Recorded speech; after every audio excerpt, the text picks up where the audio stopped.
ദൈവത്തിന് സ്തുതി. പ്രഭാത കിരണത്തിലേക്ക് സ്നേഹവന്ദനം. ഭാഗം 2384. ഇന്ന് ജൂലൈ മാസം 11-ാം തീയതി 192-ാമത്തെ ദിവസത്തിലെത്തി. യേശുവിന്റെ ചില പാഠങ്ങള് നമ്മൾ ഇതുവരെ കണ്ടെത്തിയിട്ട് പോലുമില്ല, ശ്രദ്ധയിൽ വന്നിട്ടേയില്ല. ഒരു മനുഷ്യനെയും അളക്കരുത് എന്ന് യേശു പറയുന്നുണ്ട്.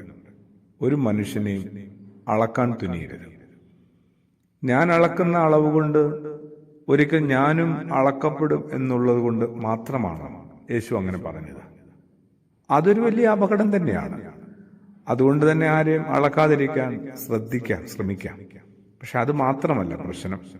പിന്നെ ഒരാളുടെയും മഹത്വം കണ്ടെത്താനുള്ള വെട്ടമോ വെളിച്ചമോ എന്നിലില്ല എന്നുള്ളതാണ് ഏറ്റവും വലിയ ഒരു സത്യം. ഒരാളുടെ മഹത്വം കണ്ടെത്താനുള്ള വലിയ പ്രകാശമൊന്നും എൻ്റെ ഉള്ളിലില്ലെന്നേ. നമ്മൾ നിസ്സാരമെന്ന് കരുതുന്ന മനുഷ്യരൊന്നും അത്ര ചെറിയവരുമല്ല. ഒരു തിരുത്തലൊക്കെ നമ്മുടെ ഉള്ളില് സ്വയം വരുത്തണ്ടേ. നമ്മൾ കണ്ടുമുട്ടുന്ന മനുഷ്യരോടൊക്കെ കുറച്ചുകൂടി ആദരവോടെ ഒന്ന് പെരുമാറി നോക്കുന്നു.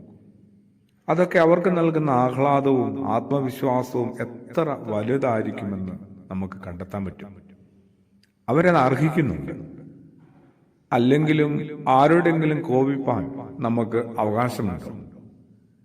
ഭൃത്യന്മാരെയും ബഹുമാനിക്കണമെന്നും അവരോട് ദേഷ്യപ്പെടരുതെന്നും പൗലോസ് അപ്പോസ്തലന്റെ പഠിപ്പിക്കലുണ്ട്.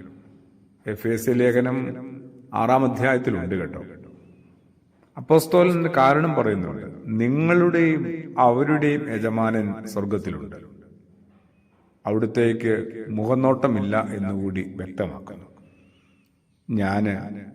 എനിക്ക് താഴെയുള്ളവരാണെന്ന് ഞാൻ തെറ്റിദ്ധരിക്കുന്ന മനുഷ്യരോട് വല്ലാതെ കയർക്കുമ്പോൾ ക്ഷോഭിക്കുമ്പോൾ ഓർക്കുക, അവരുടെയും എന്റെയും യജമാനൻ ഇരുകൂട്ടരുടെയും തലയ്ക്ക് മീതെയുണ്ട്.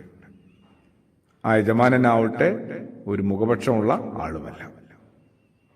അതോടുകൂടിയാണ് നമ്മളും ആപത്തിൽ പെട്ടുപോകുന്നത്.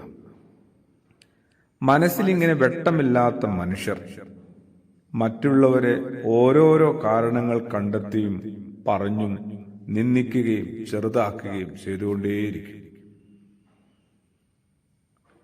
മനുഷ്യൻ എന്ന നിലയിൽ ദൈവത്തിന്റെ മഹത്വം നമ്മളെപ്പോഴാ പ്രാപിക്കുക?